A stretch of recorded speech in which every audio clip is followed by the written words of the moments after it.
اور رسول اللہ صلی اللہ علیہ وسلم کی ایک بہت ہی حسین بات سامنے آئی. آپ نے فرمایا ایک طرف کعبہ ڈھایا جا رہا ہو، کعبے کی عمارت کو ڈھایا جا رہا ہو، اور دوسری طرف انسانی جان پر بنی ہو، تو میں انسان کو بچانے کے لیے پہلے آگے بڑھوں گا. تو کتنی تقدیم ہے، کتنی تقدیس ہے انسانی جان کی. تو محرم کا جو پہلا درس ہے وہ انسانی جان کا تحفظ ہے. ہم لوگ شاید اتنے بے حس ہو چکے ہیں کہ ہمیں محرم کیا پورا سال بھی کسی انسانی جان کی قدر و قیمت کا اندازہ نہیں ہوتا، اور شاید ہمارے کانوں پر اب جوں بھی نہیں رینگتی. روز ہم سنتے ہیں اور کبھی ہمیں خیال نہیں آیا کہ ہم کچھ لمحے کے لیے رکیں اور سوچیں کہ میں اس کا کیا اپائے کر سکتا ہوں کہ جو اتنی ارزاں ہو گئی ہے انسانی جان.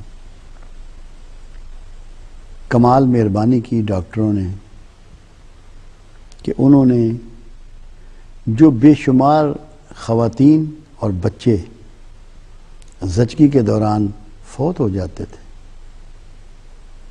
ان کو ہسپتالوں میں علاج دے کر، ٹریٹمنٹ دے کر، سسٹم کو چینج کر کے بے شمار انسانی جانوں کو بچایا، اور وہ اس طرح کے اب حادثات نہیں ہوتے. بے شمار ایسی چیزیں ایجاد کی، علاج کے طریقے دریافت کیے کہ انسانی جانیں محفوظ ہونا شروع ہو. تو انسانی جان کی اہمیت سمجھانے کے لیے، جتانے کے لیے آپ کے سال کی ابتدا محرم سے رکھی گئی. ہماری مسلمانوں کی بدقسمتی ہے کہ اسی مہینے میں کربلا کا واقعہ بھی آتا ہے. ہمارے لیے دکھ بھی ہے اور شرمندگی بھی، احساس ندامت بھی. اللہ کرے کہ آئندہ ہم ایسے حادثات سے محفوظ رہیں، مگر ہمیں اپنی پرائرٹی میں انسانی جان کا تقدس اور تحفظ کو اولیت دینا ہوگی. اپنے رویوں کو دیکھنا ہوگا، چیک کرنا ہوگا، احساس کرنا ہوگا. دوسری چیز جو محرم ہمیں سکھاتا ہے وہ ہے دوسرے کے مال کا تحفظ. کسی کے مال میں اس کی مرضی کے بغیر دسترس نہ کرنا، اس کو نہ کھانا، اس کا استعمال اس کی مرضی کے بغیر نہ کرنا. کیونکہ انسان مال بھی اس کو بہت زیادہ پریشان کرتا ہے، ڈسٹرب کرتا ہے، اور اونرشپ جو ہے وہ انسان کبھی برداشت نہیں کرتا کہ اس کی اونرشپ میں کوئی دخیل ہو، اس کو کوئی ڈیمیج کرے. اور قرآن نے اسی لیے لفظ حرام بھی استعمال فرمایا کہ دوسرے کا مال اس کی مرضی کے بغیر، کسی ایگریمنٹ کے بغیر آپ پر حرام کیا گیا. آپ اس کو استعمال نہیں کر سکتے. تو مال بھی، اور پھر خاص طور پہ یتیموں کا ریفرنس قرآن دیتا ہے کہ یتیموں کا مال ناحق نہ کھاؤ، اس کو بیجا نہ اڑاؤ. جب اڑانے کی بات ہے تو وہ ہے کہ جو لوگ یتیموں کے کیئر ٹیکر بنائے جاتے ہیں وہ اس کو مس یوز کرتے ہیں، وہ مال میں تصرف کرتے ہیں، اپنے استعمال میں لے آتے ہیں. تو مال کے معاملے میں بھی اپنے ہاتھوں کو آپ نے پراگندہ نہیں ہونے دینا. تیسری چیز جو حرام ہو گئی آپ پر اس مہینے کے چڑھتے ہی، وہ ناموس ہے. سب سے پہلی ناموس انسان کی عزت نفس ہے. اس کی عیب جوئی نہیں کرنی، اس کی برائیاں بیان نہیں کرنی، اس پہ ٹونٹ نہیں کرنا، اس کا تمسخر نہیں اڑانا، اس پر معترض نہیں ہونا.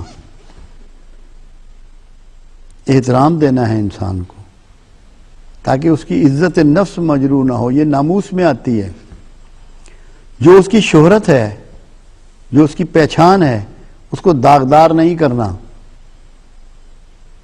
جو اس کا نظریہ ہے اس کی مخالفت نہیں کرنی، وہ بھی اس کی ناموس ہے.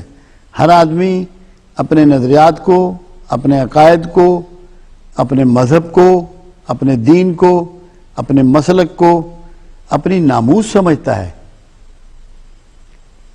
اس میں آپ نے داخل نہیں ہونا.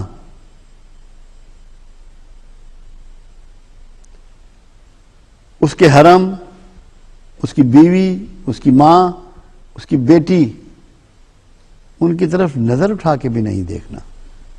وہ بھی اس کی ناموس ہے دوسرے انسان کی.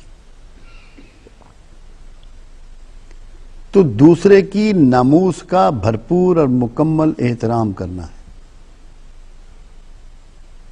اگر آپ نے ایسا نہ کیا، آپ سمجھ لیں کہ جو پابندیاں محرم کا مہینہ چڑھتے ہی آپ پہ لاگو ہوئی تھی، آپ نے اس کی پاسداری نہیں کی، آپ اللہ کے فرما بردار نہیں رہے. یہ بہت بنیادی بات ہے. اور یہ تین چیزیں ہر انسان اون کرتا ہے، بادشاہ ہو یا فقیر، جاہل ہو یا پڑھا لکھا، حکمران ہو یا عام شہری. جو بھی ہے یہ تین چیزیں ہر انسان اون کرتا ہے. اس کی زبان کوئی ہو، اس کا کلچر کوئی ہو، اس کا مذہب کوئی ہو، مگر یہ تین چیزیں سب کی ایکول ہیں: مال، جان، ناموس. اور میں ایک اور بات بھی کچھ تھوڑے سے اور انداز سے کر دیا کرتا ہوں، اس کے ریفرنس سے وہ بھی یہاں میں کرتا چلوں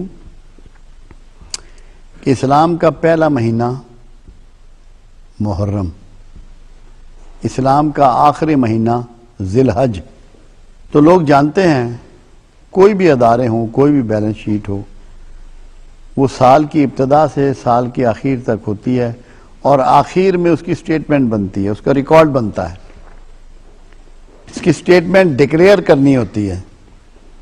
تو ذی الحج میں ہم جب یہ بات کہہ رہے ہوتے ہیں نا، لبیک اللہم لبیک، اے اللہ میں حاضر ہوں، میں حاضر ہوں، بنیادی طور پر ہم یہ بتانے کے لیے جاتے ہیں، سال کے آخر میں اپنی سٹیٹمنٹ ریکارڈ کرانے جاتے ہیں کہ اے پروردگار عالم، جو پابندیاں محرم کے شروع ہوتے ہی ہم پہ لاگو ہو گئی تھی، ہم نے اس کو کس طرح فالو کیا ہے اور اس کی پاسداری کی ہے اور اس کی پابندی کی ہے.